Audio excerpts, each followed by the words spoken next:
Yes, hi, Bat fans, Yoginator here, and completely forgot to film next stage, or yeah, several stages in, if you call sanding, filling, priming each a different stage. So let's start with that stuff here. I'm on my final run, I hope so, on filling and priming everything. So you still see the facets, but that's due to the 3D model. But everything is now smooth. You don't see any print lines or defects from the print, under extrusion, layers and whatnot. Filling in some gaps. It needs to dry. For that I use this Albrecht spot putty. It's like Bondo, just in white. This stuff gave me a lot of headaches, making everything smooth. I think that were several coats of filling with that white stuff. It came out very, very thin, and it broke several times in that on that area here while I was manipulating it. The fender, I actually was printing it 3 times, until it fit, and then I realized, oh, the so high accurate model wasn't that high accurate because it was way too short and too small. The second row, this row here, the tip must end right where the end of that tip is, so I had to manipulate the model in Blender to make it correct. And of course then it was sanding and everything so that the parts fit together.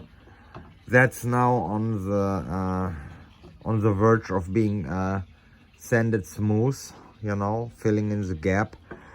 And I don't know if you see that, those cutouts, the left side is a little bit higher than the right side, so the canopy won't fit so great. So I have to very, very carefully skew this into position so the canopy fits, and it is slightly bended in that way. Don't know where that comes from. Yeah, but horrido, like we say.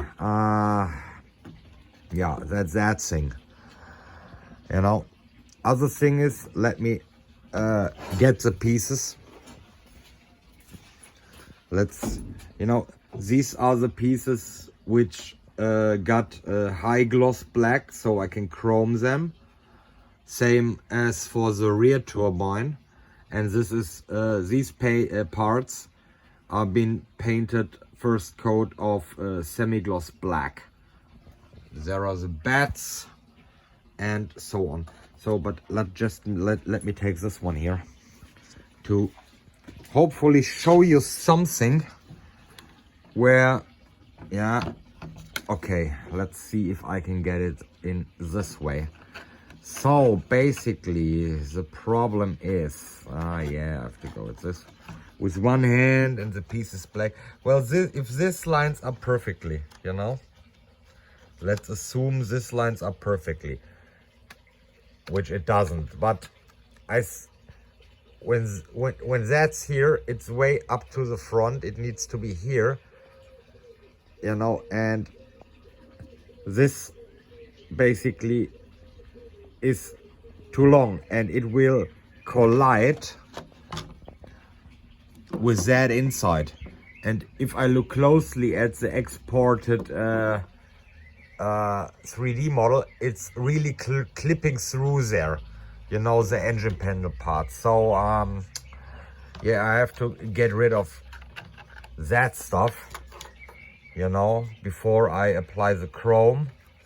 And that's a back and forwards, what you like I mentioned earlier, that's a back and forwards, what to do next, that's I can't put it together, and then that part doesn't match, but I have to before I can glue this permanently in, I have to insert the LED. It needs to be chromed correctly, and so I can always have to stop and wait and think about what to do next, you know. I need to be able to permanently glue in the front fenders, so I can put in the wheels and mark the position for the whole front and rear, of course. And before I can do this, I have to make these things, those intakes. I've printed the frame, but I haven't modeled the inside yet, so it's and I have to do this, and it needs to fit before I give this a final paint coat, because if that doesn't fit, I have to scratch off or file off, and then the paint job is ruined. Yeah, that's great. Great. So yeah, but hey, that's model making at its finest. So that's how it looks like, somewhat. Yeah, so but at least I have it smooth. Okay, here we have some blemishes, but the front grille is there, the front fender is there, so I'm not so